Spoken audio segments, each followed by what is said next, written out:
오늘 봉독할 하나님의 말씀은 미가 7장 1절에서 20절에 있는 말씀입니다. 하나님의 말씀입니다. 재앙이로다 나여 나는 여름 과일을 딴 후와 포도를 거둔 후 같아서 먹을 포도송이가 없으며 내 마음에 사모하는 처음 익은 무화과가 없도다. 경건한 자가 세상에서 끊어졌고 정직한 자가 사람들 가운데 없도다. 무리가 다 피를 흘리려고 매복하며 각기 그물로 형제를 잡으려 하고 두 손으로 악을 부지런히 행하는도다.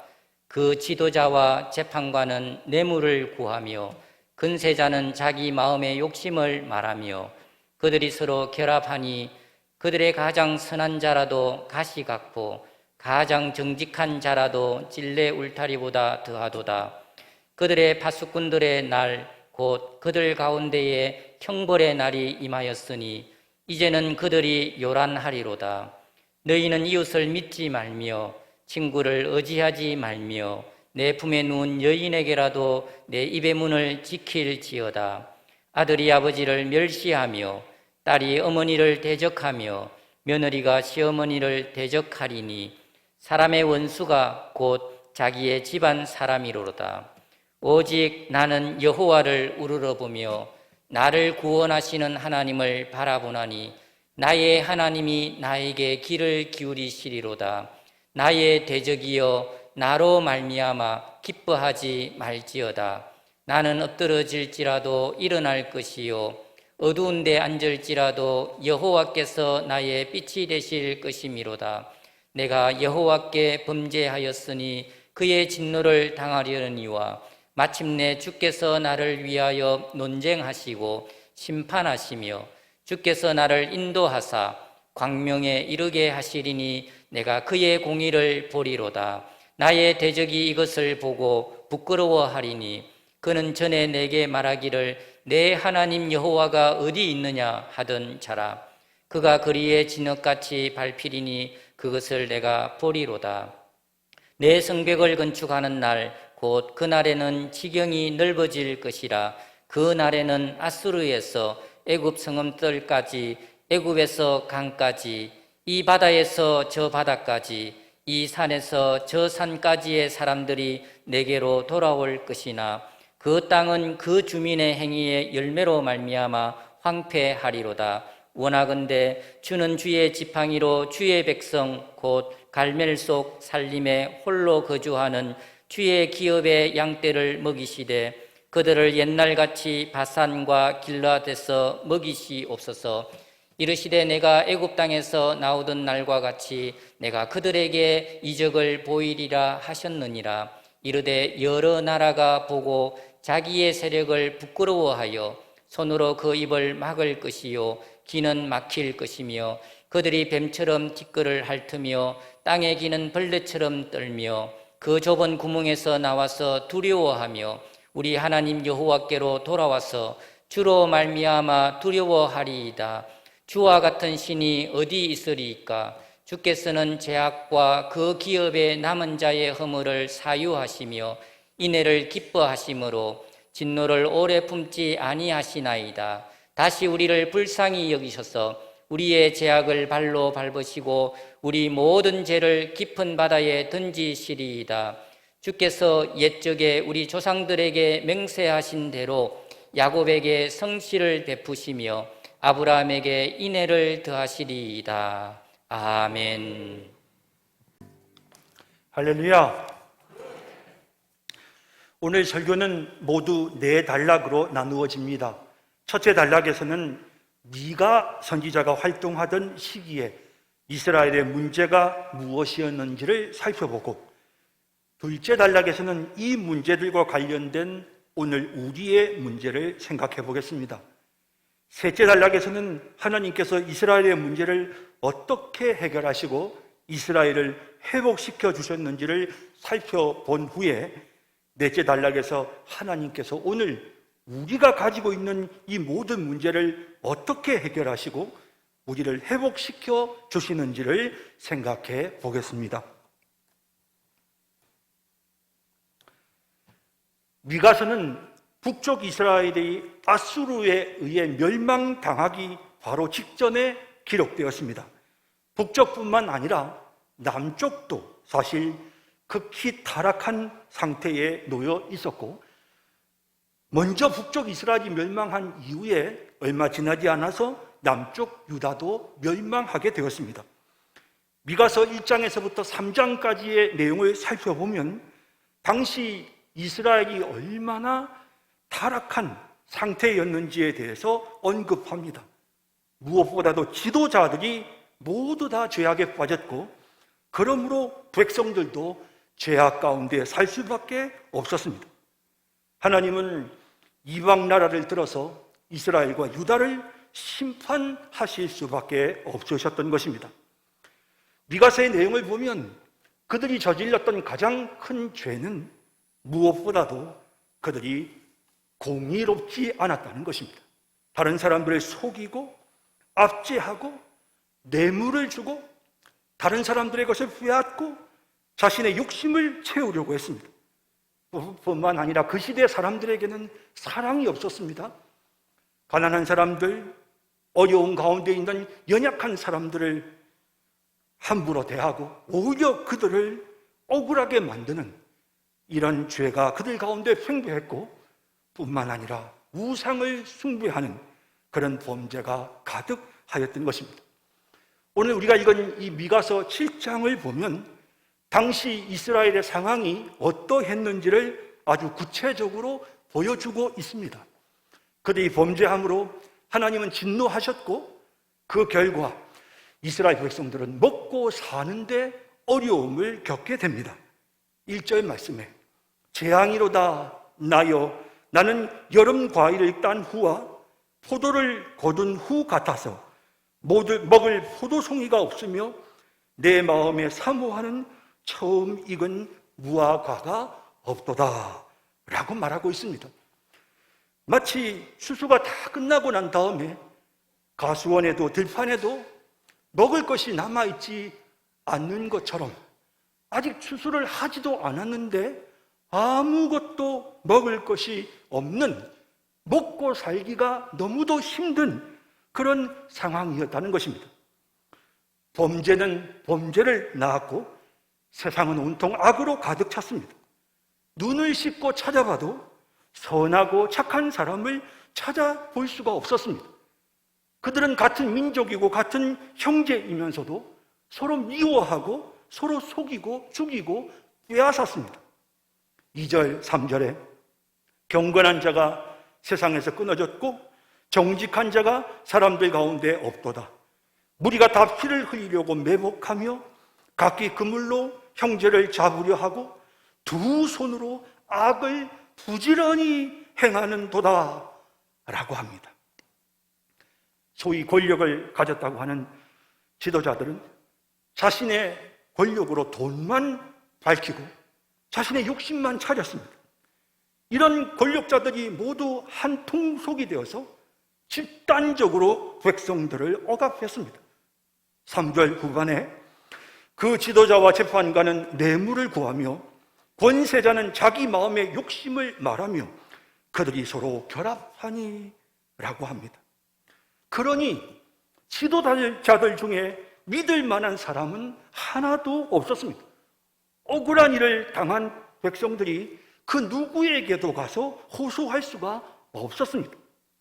어떤 억울한 사람이 절박하게 도움이 필요해서 그래도 그 재판관 중에 아무 개가 좀 낫다라는 소개를 받고는 그 사람에게 찾아가 봤더니 그 선량하다는 재판관도 결국 사람들을 찔러 피눈물을 나게 만드는 가시 같은 찔레 울타리보다도 더한 악한 사람이었다는 것입니다. 4절에 그들의 가장 선한 자라도 가시 같고 가장 정직한 자라도 찔레 울타리보다 더하도다. 이렇게 믿을 사람이 하나도 없는 상황에서 가까운 친구도 이웃도 심지어는 함께 사는 가족들끼리도 서로 거짓말하고 배신하는 그런 비참한 가정이 되고 말았습니다.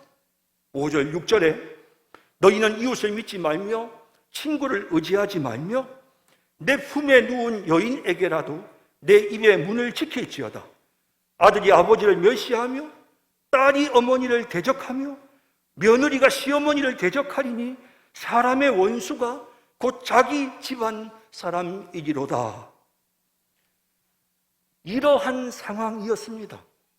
미가가 이스라엘 백성들을 향하여 예언했던 그 시대가 이런 캄캄한 어둠의 상황이었습니다. 그러니 하나님께서 이방 민족을 들어 이스라엘과 유다를 심판하실 수밖에 없었던 것입니다.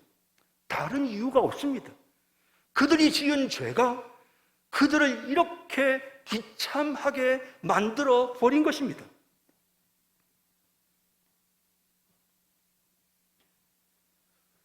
생각해 보면 오늘 우리의 상황도 별로 다르지 않습니다. 우리도 역시 힘들고 절망적인 상황에 놓여 있습니다. 코로나로 인해 우리는 먹고 사는 것에 어려움을 느낍니다. 자유를 빼앗긴 채 긴 시간을 지금 답답하게 보내고 있습니다. 믿고 기다렸던 백신이 나와서 접종을 시작했지만 변이 바이러스들이 출몰하면서 백신의 효과가 무용지물이 되고 있습니다. 그러니 앞으로 이런 힘든 시간이 얼마나 더 계속되어야 하는가라는 불안감이 우리의 마음속에 밀려옵니다. 하나님이 주신 자유와 행복 속에서 여유롭게 자연을 만끽하면서 사람들과 어울리면서 살아가는 이 행복과 이 인간의 기본적인 권리를 우리는 지금 빼앗기고 살아가고 있습니다. 이것이 재앙이 아니고 무엇이겠습니까? 이것이 재앙이라면 결국 우리 인간들의 욕심과 범죄가 이런 결과를 자초한 것입니다. 지금 우리는 하나님께 벌을 받고 있습니다. 되돌아보면 이스라엘의 종교 지도자들처럼 교회 지도자들이 타락하고 교회 지도자들이 연약해서 교회가 하나가 되지 못했습니다. 그러니 그 교회를 다니고 있는 성도들이 어떻게 세상의 빛과 소금의 역할을 감당할 수 있겠습니까? 교회가 빛이 되지 못하고 소금이 되지 못하니 세상도 말할 것이 없는 것입니다. 정치인들이 얼마나 부패하고 타락했는지, 경쟁자들을 비난할 때는 정말 무슨 거룩한 사람인 양 큰 소리를 치지만 나중에 그 사람의 내면도 밝혀지면 하나도 더 나온 것이 없는 이스라엘 백성들처럼 선한 사람을 찾으려고 해도 찾을 수가 없는 우리는 이런 세상 속에 살아가고 있습니다. 그러다 보니 믿을 수가 없습니다. 이웃도 친구도 믿을 수가 없습니다. 심지어는 가족들도 서로 믿지 못합니다. 날마다 나오는 뉴스에 가까운 가족들을 속이고 죽이는 그런 소식을 접할 때가 얼마나 많습니까? 미가가 책망했던 그 이스라엘, 하나님의 심판을 받을 수밖에 없었던 그 이스라엘 백성들의 모습과 오늘 우리의 모습이 다르지 않습니다. 이런 상황에서 우리는 절망하게 되고 그래서 우리는 희망을 잃게 되는 것입니다. 앞으로 이 나라가 어떻게 될까? 아니, 앞으로 교회가 어떻게 될까? 앞으로 기독교가 어떻게 될까? 사실 이 코로나 시국에 한국 교회가 너무 많은 욕을 먹고 사람들의 미움을 받으면서 어찌 보면 회복 불능의 침체에 빠진 것이 아닌가라는 그런 염려가 들기도 합니다. 제가 낯선 사람에게 제가 안국의 목사입니다라고 제 직업을 소개하면 그 사람들이 저한테 제일 먼저 묻는 말이 뭐냐면 요즘도 예배를 드립니까? 이런 시국에도 교회에서 종교활동을 합니까? 라고 물으면서 의심스러운 눈초리, 경계하는 불신의 눈초리로 저를 바라봅니다. 세상 사람들이 정말 교회를 참 싫어하는구나. 내가 목사라고 밝혔을 때 그들이 보여주는 반응을 보면서 아, 진짜 세상 사람들이 교회를 정말로 싫어하는구나 라는 느낌을 받게 되는 것입니다. 교회가 세상의 빛과 소금이 되지 못했고 교인들이 세상 사람들의 신뢰를 받지 못했기 때문에 코로나 상황에서 사람들에게 좋은 인상을 주지 못하고 있는 것입니다. 이런 모습을 보면 교회에 희망이 없는 것 같은 그런 불안감이 생깁니다. 교회는 이 땅의 희망인데, 교회는 이 땅을 정화시키고 이 땅에 빛을 비추어야 될 이 땅의 희망인데 이제 그 희망을 잃어버리는 것 같은 그런 안타까움이 밀려오는 것입니다. 교회뿐이 아닙니다. 우리 자신의 삶도 마찬가지입니다. 이런 코로나 상황에서 물론 기회를 잡고 도약하는 사람들도 있겠지만 우리들 대부분은 지금 매우 힘든 시간을 보내고 있습니다. 오늘 본문에 나오는 이스라엘 백성들처럼 모두 엎드러지고 모두 캄캄한 어둠 속에 지금 갇혀 있습니다. 시간은 흐르는데 나아지는 것은 없습니다. 출구가 보이지 않는 캄캄한 어둠. 우리가 부족하고 연약해서 그런 거지만 희망이 없습니다. 아무런 희망이 없는 답답한 캄캄한 어둠. 이것이 오늘 우리의 현실입니다.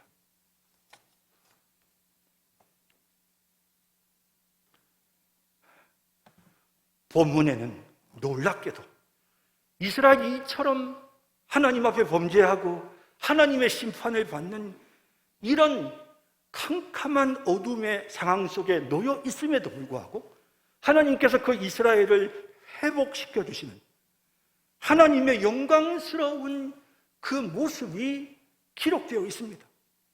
그래서 미가 선지자는 그저 절망하고 낙심하고 고개를 푹 숙이고 한숨을 쉬고 있는 것이 아니라 고개를 들어서 하나님을 바라봅니다. 7절에 오직 나는 여호와를 우러러보며 나를 구원하시는 하나님을 바라보나니 나의 하나님이 나에게 귀를 기울이시리로다. 그에게 희망이 지금 샘솟고 있습니다. 그는 지금 하나님과 소통하고 있습니다. 그는 지금 하나님을 의지하고 있는 것입니다. 그리고 그가 가지고 있는 이 이스라엘에 대한 희망을 8절과 9절에 이렇게 표현하고 있습니다. 나의 대적이여 나로 말미암아 기뻐하지 말지어다.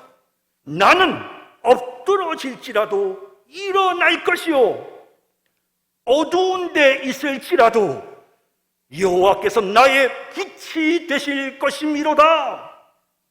내가 여호와께 범죄하였으니 그의 진노를 당하려니와 마침내 주께서 나를 위하여 논쟁하시고 심판하시며 주께서 나를 인도하사 광명에 이르게 하시리니 내가 그의 공의를 보리로다 라고 그렇게 희망을 표현하고 있습니다. 하나님은 공의로우신 하나님이시기에 이스라엘 백성들이 범죄한 것에 대해 하나님께서 진노하시고 그들을 향하여 하나님이 벌을 내리시는 것이 너무도 당연한 것입니다. 그래서 지금 그들은 엎드러졌고 그래서 그들은 캄캄한 어둠 속에 머물러 있는 것입니다. 하지만 하나님께서 친히 빛이 되셔서 그들을 비추시고 그들을 다시 일어서게 만들어 주실 것을 믿는 반드시 다시 일어서리라. 이스라엘은 다시 반드시 일어서리라.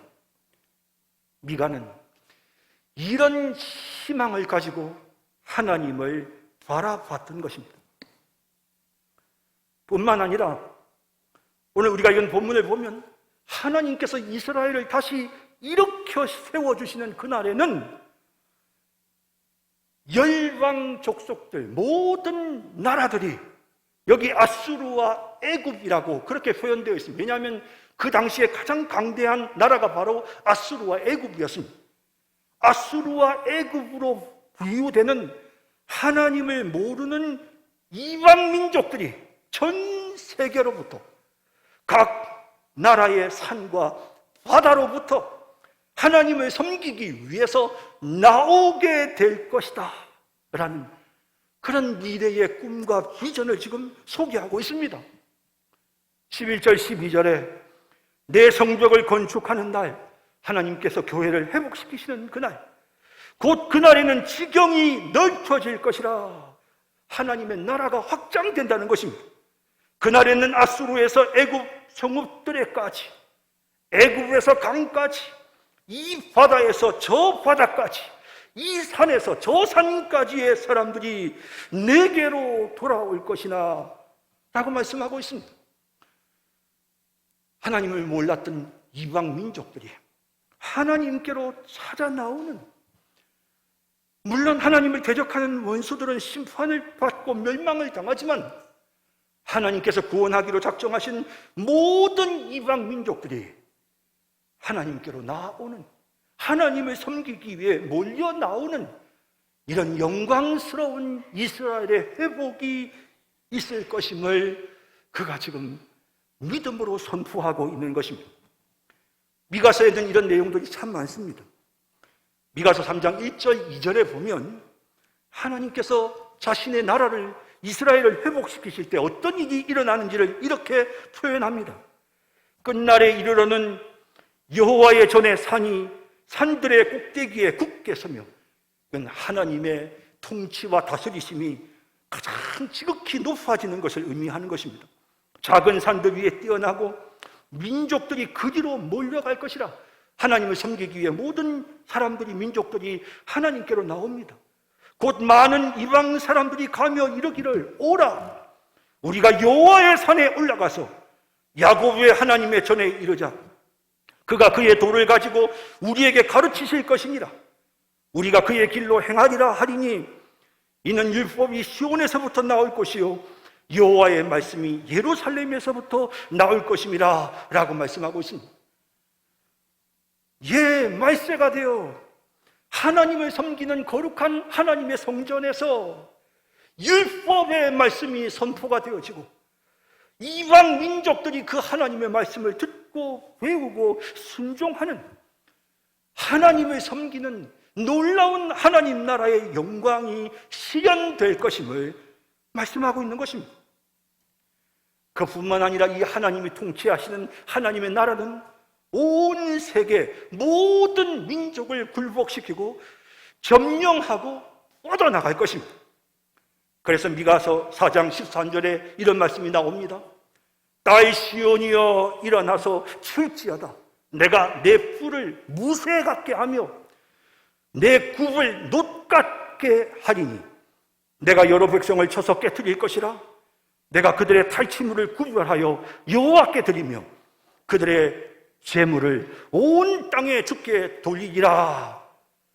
전쟁에서 승리하고 하나님 나라가 점점 세상을 점령해 나가고, 그래서 그렇게 모든 이방 민족들이 하나님의 자녀가 되어서 그들을 하나님께 예물로 올려드리는 이런 놀라운 역사가 일어날 것을 미가서가 분명히 예언하고 있는 것입니다. 여러분 기억하셔야 될 것은요, 사실 미가서에 기록된 이 예언의 말씀은 실제 이스라엘이라는 나라의 역사 속에서 일어나지는 않습니다. 예루살렘이 다시 회복되고 이스라엘 민족이 일어나서 광명을 되찾는 일, 모든 민족이 예루살렘에 나와서 하나님을 섬기는 일 일어나지 않았습니다. 역사 속에서 이스라엘이라는 나라가 전 세계로 뻗어나가서 모든 민족을 굴복시키고 전 세계를 다스리는 이런 일은 일어나지 않았습니다. 그렇다면 이 예언은 무엇입니까? 이것은 장차 예수 그리스도를 통해서 이루어질 하나님 나라의 모습, 교회, 신약시대의 교회의 모습, 교회가 하나님의 복음을 땅끝까지 전하게 되는 이런 은혜로운 모습을 지금 예언하고 있는 것입니다. 이것을 이루실 분은 바로 우리 주님이십니다. 그래서 우리는 지난 시간에 미가서 6장에 나오는 내용에서 하나님이 정말로 우리에게 원하시는 것이 뭐냐? 그것은 우리가 뭘 대단한 일을 하는 것이 아니라 하나님 곁에 붙어 있기만 하면 된다고 그렇게 미가서 6장에 말씀하고 있는 것입니다. 우리가 하나님을 의지하고 하나님 곁에 붙어 있기만 하면 예수 그리스도께서 모든 세상을 진멸하시고 하나님의 나라를 확장하시고 쓰러졌던 우리가 다시 일어나고 어두움 속에 있던 우리가 빛으로 나아가는 이런 놀라운 회복의 역사가 일어나게 되는 것입니다. 그래서 미가서에는 이스라엘을 회복시키시는 은혜로운 약속과 더불어 미가서가 기록된 지 700년 후에 베들레헴 말구유에서 태어나실 아기 예수 그리스도를 예언하고 있는 것입니다.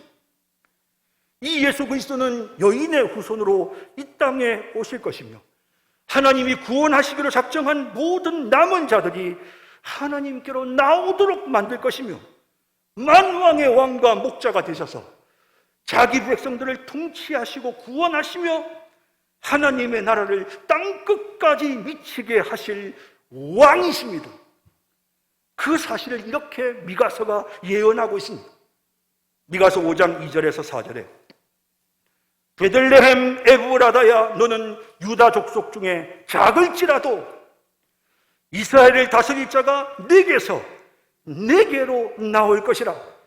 베들레헴 에브라다에서 이제 하나님의 백성들을 구원할 자가 나올 것입니다. 그의 근본은 상고 태초에 영원에 있느니라. 태초부터 영원토록 계시는 분이십니다. 그러므로 여인이 해산하기까지 그들을 붙여두시겠고 예수님께서 이 땅에 탄생하시기 전까지 하나님의 백성들은 사탄의 권세 아래에 붙어 있었습니다. 하지만 그 후에는 그의 형제 가운데서 남은 자가 하나님이 구원하기로 작정한 자들을 남은 자라고 표현합니다. 이 남은 자들이 이스라엘 자손에게로 돌아오리니 하나님을 섬기게 된다는 것입니다. 그가 우리 주님이 예수 그리스도께서 여호와의 능력과 그의 하나님 여호와의 이름의 위엄을 의지하고 서서 목축하리니, 목축이 뭡니까? 목자가 되셔서 우리를 인도하시고 우리를 통치하고 우리를 다스려 주시는 것입니다. 그들이 거주할 것이라. 우리가 주님과 함께 영원토록 하나님의 나라에 거하게 될 것이고 그 주님의 나라가 이제 장대하여 땅끝까지 미칠 것이라고 그렇게 미가서는 하나님 나라의 회복, 이스라엘의 회복을 말씀하면서 예수 그리스도께서 태어나실 것을 예언하고 있는 것입니다. 예수님은 작고 볼품없는 시골 베들레헴에서 태어나셨습니다. 예수님은 아무개 사람의 찜에서 태어나신 것이 아니라 마국간에서 정말 말구유에서 태어나셨습니다. 사람의 힘을 필요로 하시는 분이 아닙니다. 예수님이 우리를 구원하실 때 주님은 하나님의 능력으로 우리를 구원하시지 인간이 뭘 열심히 해서 인간이 무슨 대단한 것을 이루어서 주님의 나라를 우리가 회복하는 일에 도움이 되는 것이 아니라 전적으로 우리 주님께서 이 일을 이루시는 것입니다. 그래서 미가 선지자는 잠잠히 하나님을 바라봅니다. 이 이스라엘 백성들의 이 안타까운 상황에 절망하지 않고 다시 일어서게 하시는 하나님, 어두움 속에서 이스라엘을 빛으로 인도해 주실 하나님, 그 하나님을 그는 잠잠히 바라봅니다. 자신이 뭘 해야 되겠다고 나서는 것이 아니라 그냥 그는 하나님 곁에 있습니다. 가만히 하나님 곁에 붙어 있습니다. 주님을 의지합니다. 그러면서 그는 하나님께서 이 백성들을 구원하시고 그들의 죄를 용서해 주시는, 그리고 약속하신 것을 반드시 지키시는 신실하신 하나님, 하나님의 약속을 성실하게 이끌어 가시는 그 하나님을 찬양하는 것으로서 이 미가서를 끝내는 것입니다. 미가서의 맨 마지막 부분입니다. 18절에서 20절에 주와 같은 신이 어디 있으리이까? 주께서는 죄악과 그 기업의 남은 자의 허물을 사유하시며 인애를 기뻐하심으로 진노를 오래 품지 아니하시나이다. 다시 우리를 불쌍히 여기셔서 우리의 죄악을 발로 밟으시고 우리의 모든 죄를 깊은 바다에 던지시리이다. 주께서 옛적에 우리 조상들에게 맹세하신 대로 야곱에게 성실을 베푸시며 아브라함에게 인애를 더하시리이다 라며 그는 하나님을 찬양합니다. 모든 것이 불안하고 걱정스러운 캄캄한 어둠의 현실 속에서도 미가 선지자는 그로부터 700년 뒤에 이 땅에 오실 베들레헴 말구유에 태어나실 예수 그리스도를 통해 하나님의 나라가 회복되는, 하나님의 백성들이 승리하는, 빛 가운데로 나아가고 다시 일어서는 그런 영광스러운 모습을 지금 찬양하고 있는 것입니다.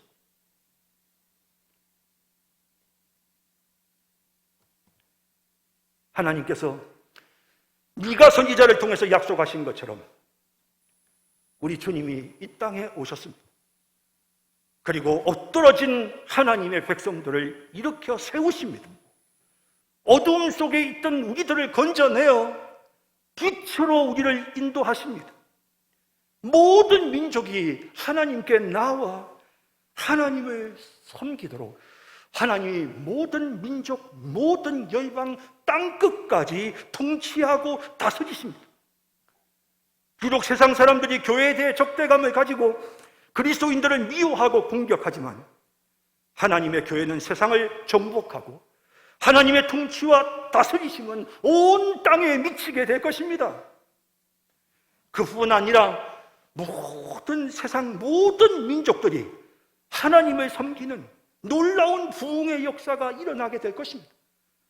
북한 사람들이 주님을 믿고 중국 사람들이 주님을 믿고 그리고 저 이슬람의 저 아랍의 하나님을 모르는 저 모든 세상의 세력들이 주님 앞에 굴복하고 주님을 섬기는 그런 놀라운 부흥의 역사가 나타나게 되는 것입니다.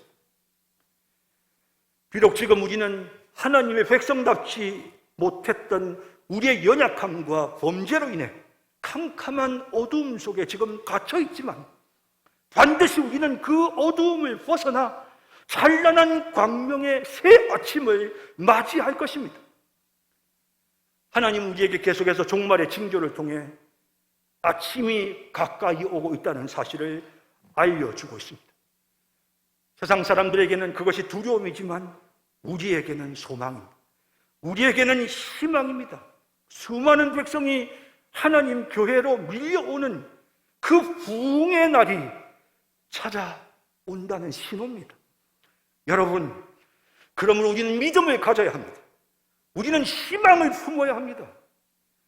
그래서 이제 교회가 세상 속에 우뚝 서서 이 어두운 세상을 향하여 찬란한 영광의 빛을 비출 그날을 우리는 기대하고 소망하며 믿음으로 바라보며 지금의 이 고난의 순간들을 흔들림 없이 이겨나가야 할 것입니다.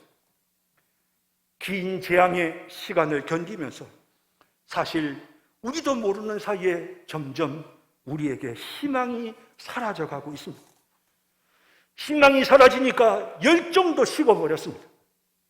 여러분, 우리 다시 일어나십시다. 여러분, 우리 다시 희망의 불꽃을 되살리십시다. 그러기 위해서 오늘 본문에 나오는 이 약속의 말씀을 붙잡으십시다. 8절에 나는 엎드러질지라도 일어날 것이요 어두운 데 앉을지라도 여호와께서 나의 빛이 되실 것이니로다.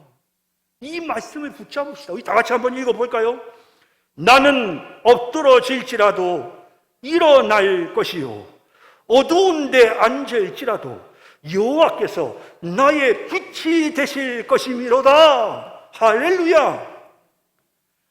여러분, 이런 희망과 이런 꿈과 비전으로 여러분, 우리는 이 말씀을 붙잡고 일어서야 하는 것입니다. 여러분, 이와 같은 소망이 확실한 것은요, 우리가 대단해서가 아닙니다. 능력은 주께 있습니다. 소망은 주께 있습니다. 우리를 구원하시고 세상을 다스리시는 만왕의 왕이신 예수 그리스도께서 이 모든 것을 성취하실 것입니다. 요한계시록 7장 10절에 천국에서 천사들과 구원받은 백성들이 노래했던 것처럼 우리도 이렇게 노래할 수밖에 없습니다. 큰 소리로 외쳐 이르되 구원하심이 보좌에 앉으신 우리 하나님과 어린 양에게 있도다. 나에게 있는 게 아닙니다. 이 회복이, 이 영광이 어둠에서 빛으로 엎드러진 자가 일어서는 이 놀라운 부흥의 역사가 바로 보좌에 앉으신 우리 하나님과 어린 양으로부터 나오는 것입니다. 그러므로 우리에게 소망이 있는 것입니다. 여러분, 이제 우리가 해야 할 일은 미가 선지자처럼 전적으로 하나님을 바라보는 것입니다.